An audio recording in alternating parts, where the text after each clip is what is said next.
Hello students, welcome to government commerce college MCom final EAFM paper 3। भारतीय banking प्रणाली, Indian banking system. Chapter बैंकों पर सामाजिक नियंत्रण, सोशल कंट्रोल ओवर बैंक। सब point objective of social control over bank. सामाजिक नियंत्रण की योजना के मुख्य उद्देश्य। तो हमारे पास क्वेश्चन में आ जाता है कि सामाजिक नियंत्रण किसे कहते हैं, इसके मुख्य उद्देश्य बताइए। यदि इसमें उद्देश्य पूछे जाते हैं तो हमें इसी प्रकार से यहाँ पर जो 5-6 उद्देश्य दिए गए हैं उनके बारे में इसकी व्याख्या करनी होती है। तो इसके लिए प्रथम उद्देश्य हमारे पास है वो इस प्रकार से है। नंबर 1, बैंक साख का वितरण करते समय बैंकों का राष्ट्रीय विशिष्ट ग्राहकों अथवा ग्राहकों के समूहों के प्रति पक्षपात नहीं किया जाना चाहिए।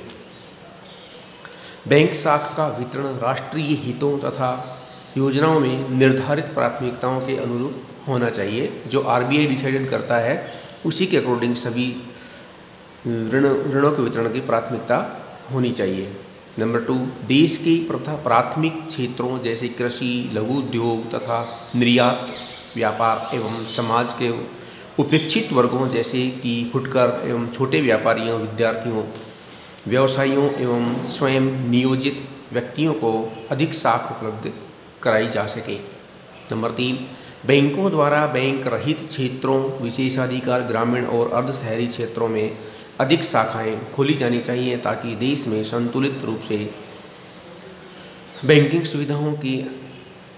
सुविधाओं का आसानी से विकास किया जा सके। नंबर 4, बैंक के संचालक मंडलों की संरचना में इस प्रकार के परिवर्तन किए जाने चाहिए ताकि बैंक प्रबंध में एकाधिकारी प्रवृत्ति को समाप्त किया जा सके एवं व्यावसायिक झुकाव वाला बैंक व्यवसाय लाया जा सके। नंबर 5, देश में आर्थिक शक्ति के केंद्रीयकरण एवं कुछ शक्तियों द्वारा बैंकिंग साधनों के दुरुपयोग किए जाने पर रोक लगा देनी चाहिए। और इसके बाद आता है सामाजिक नियंत्रण की विशेषताएं। बैंकों पर सामाजिक नियंत्रण विशेषताएं कौन कौन सी हैं वो भी हम आपको बता देते हैं। नंबर 1 आता है बैंकिंग नीति। नंबर 1 क्या है? बैंकिंग नीति।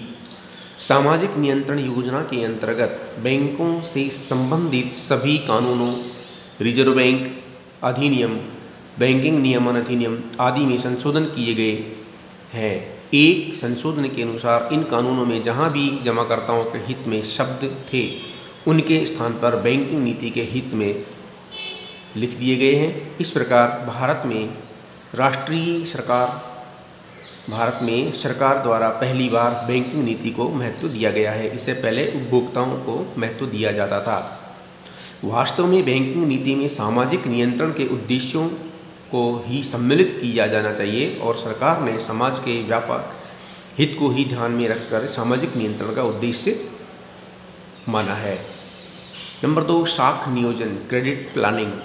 यह एक आश्चर्यजनक सत्य है कि भारत की 3 पहली योजनाओं में कभी भी यह आवश्यक नहीं समझा गया था कि भारत नियोजन में साख नियोजन को कोई स्थान होता है।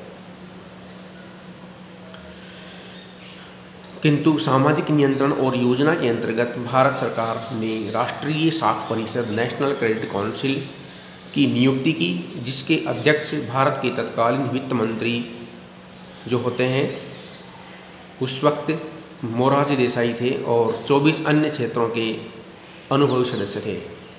राष्ट्रीय साख परिषद द्वारा कृषि, लघु उद्योग तथा निर्यात क्षेत्रों को प्राथमिकता क्षेत्र और घोषित किया गया।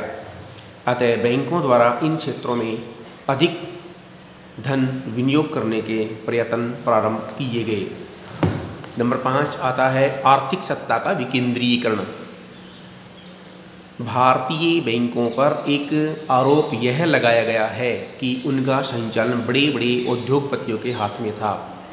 इस अधिकार के बल पर ही कुछ उद्योगपति बैंकों को अधिकांश पूंजी अपनी औद्योगिक इकाइयों को दिलाने में सफल हो जाते थे। इसी से आर्थिक सत्ता का संकेंद्रीकरण होता था तथा सामाजिक नियंत्रण योजना में इस संकेंद्रण को तोड़ने के लिए अनेकों कदम उठाए गए। जैसे नंबर 1 है अध्यक्ष। बैंकों के अध्यक्ष केवल क्रियाशील बैंकर ही हो सकते हैं। इसका परिणाम यह हुआ कि बैंकों में जो उद्योगपति अध्यक्ष थे उन्हें अपने पद से त्यागपत्र दे दिया गया और सभी बैंकों में बैंकर अध्यक्ष निर्वाचित कर लिए गए, जिसके अंदर यह फ़ायदा हो गया कि यदि बैंकर स्वयं अध्यक्ष होता है, बैंक का कोई प्रमुख अधिकारी अध्यक्ष होता है, तो वो किसी भी प्रकार के डिसीजन लेने में स्वयं जिम्मेदार होता है और वह जनता के हितों के प्रति ध्यान रखता है और उसकी एक लायबिलिटी भी बन जाती है। लेकिन एक उद्योगपति इसके लिए ध्यान नहीं देता है। उद्योगपति सिर्फ अपना अधिकार जमाता है और अपने लिए ज़्यादा से ज़्यादा सोचने का प्रयास करता है। नंबर 2 सब पॉइंट संचालक मंडल। बैंकों के संचालक मंडल में भी प्राय बड़े बड़े उद्योगपतियों अथवा व्यवसायियों का ही बहुमत रहा करता था। सामाजिक नियंत्रण योजना के अंतर्गत प्रत्येक बैंक के संचालक मंडल में इस प्रकार से निर्वाचन करना अनिवार्य कर दिया गया, जैसे कृषि क्षेत्र का एक जानकार होना, अर्थशास्त्री होना, लघु उद्योगों के प्रतिनिधि होना, वित्त विशेषज्ञ होना, विधि विशेषज्ञ, ग्रामीण बैंकिंग विशेषज्ञ एवं अन्य क्षेत्रों के विशेषज्ञ जो बैंकिंग कार्य संचालन में लाभदायक हों। तो इन्हीं क्षेत्रों से एक व्यक्ति या कम से कम एक व्यक्ति एकत्रित करके और संचालक मंडल की स्थापना करने के ऊपर जोर दिया गया। इस प्रकार बैंकों के संचालक मंडलों में क्रांतिकारी परिवर्तन कर दिए गए और अनेक क्षेत्रों के प्रतिनिधियों को सम्मिलित करने के कारण उनमें 1-2 व्यक्ति बहुत प्रभावशाली ढंग से पूंजी लगाने में मनमानी कर सकते थे। लेकिन अब जब ये नीति लागू कर दी गई है, संचालक मंडल बैंकिंग और बैंकर सेक्टर से डेवलपमेंट किया गया है, तो औद्योगिक क्षेत्रों से प्राइवेट क्षेत्रों से कार्य करने वाले व्यक्तियों का प्रभुत्व समाप्त हो गया। नंबर 3 संचालक और उद्योग। भारत में आर्थिक क्षमता को विकेंद्रित करने के लिए यह आवश्यक है कि सत्ताधिकारी को सत्ता के केंद्रों से दूर ले जाया जाए। अतः यह नियम बना दिया गया कि बैंक का कोई भी संचालक किसी औद्योगिक कंपनी में 10% से अधिक अंशों का अधिकारी नहीं हो सकता है। यह कदम बड़े बड़े उद्योगपतियों को बैंकों के संचालक केंद्र से दूर ले जाने का प्रयत्न करता था। नंबर 4 आता है सब पॉइंट इसमें संचालक और ऋण। इससे पूर्व वर्णित सभी नियमों से अधिक क्रांतिकारी नियम यह बनाया गया कि ऐसे किसी भी फर्म या कंपनी को बैंक से कोई ऋण नहीं दिया जा सकता है जिससे बैंक के किसी संचालक का संबंध या रुचि हो। इसका यह प्रभाव हुआ कि प्राय सभी बैंकों के संचालक मंडलों से उद्योगपतियों तथा बड़े बड़े औद्योगिक व्यवसायियों से त्यागपत्र दे दिया गया, क्योंकि उनके संचालक बने रहने पर उनसे संबंधित औद्योगिक इकाइयों को ऋण नहीं दिया जा सकते थे। इस संबंध में विच्छेद के फलस्वरूप किसी भी बड़ी औद्योगिक इकाई को सिफारिश का या प्रभाव के द्वारा मनमाने ढंग से रकम प्राप्त करने से वंचित कर दिया गया। तो ऐसे में कोई अपना मनमाने तरीके से धन प्राप्त नहीं कर सकता था। अभी इसका विशेषताओं का मेन पॉइंट आता है नंबर 4 बैंकों का अंकेक्षण। सामाजिक नियंत्रण योजना लागू होने से पहले बैंकों के अंकेक्षण ऑडिटर अन्य कंपनियों की भांति अंशधारियों द्वारा नियुक्त किए जाते थे। इस व्यवस्था में यह दोष था कि संचालक मंडल के प्रभावशाली सदस्य मनमाने फर्मों के अंकेक्षण नियुक्त करवा लेते थे और उनसे अच्छी रिपोर्ट प्राप्त कर लेते थे। सामाजिक नियंत्रण योजना के अंतर्गत अंकेक्षक की नियुक्ति, पुनर्नियुक्ति तथा मुक्ति रिजर्व बैंक की सहमति से की जाने की व्यवस्था की गई। अतः अंकेक्षकों के लिए यह सही विवरण देने की हिचक समाप्त कर दी गई थी।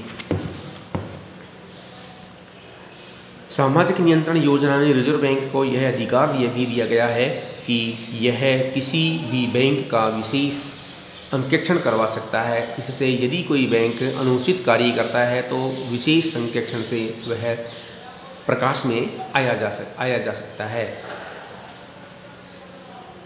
नंबर 5 आता है विशेषताओं का रिजर्व बैंक को नए अधिकार। यदि सामाजिक नियंत्रण की यदि सामाजिक नियंत्रण के किसी नियम को कोई बैंक भंग कर देता है तो रिजर्व बैंक द्वारा संबंधित धन जिसकी गड़बड़ी की गई है से दुगना दंड देने की व्यवस्था की गई है। सामाजिक नियंत्रण कानून में यह व्यवस्था की गई है कि किसी बैंक विशेष को निम्न स्थितियों में राष्ट्रीयकृत किया जा सकेगा यदि वह ऐसा करना जमाकर्ता के हित में हो, बैंकिंग कंपनी के हित में हो, या यदि ऐसा करना साख के उत्तम प्रवाह के लिए आवश्यक हो, जो या तो किसी विशेष वर्ग या विशेष क्षेत्र के लिए होता है। नंबर 6 आता है सरकारी स्वामित्व। अभी जो बताए गए उन सभी व्यवस्थाओं के अतिरिक्त एक व्यवस्था यह भी की गई कि जब भी सरकार उचित या आवश्यक समझेगी वह किसी भी बैंक को सरकारी स्वामित्व में ले सकती है। यह धारणा इतनी व्यापक थी कि बैंकों का अनुचित कार्य करने का संबंधी रोक लगा दी गई। नंबर 7 अंतिम पॉइंट है कर्मचारियों की अनुशासनहीनता। सामाजिक नियंत्रण योजना के अंतर्गत बैंकों के अहातों में हिंसात्मक प्रदर्शन करने या कार्य में रुकावट डालने पर रोक लगा दी गई। इस प्रकार के प्रदर्शन करने वाले को 6 माह का जेल अथवा 1000 रुपये का अर्थदंड देने की व्यवस्था भी की गई। इस प्रकार जहां उद्योगपतियों की आर्थिक क्रियाओं को सीमित करने की चेष्टा की गई, वहाँ कर्मचारियों की अनैतिक अथवा अनुचित कार्यवाही को भी रोकने का प्रयास किया गया।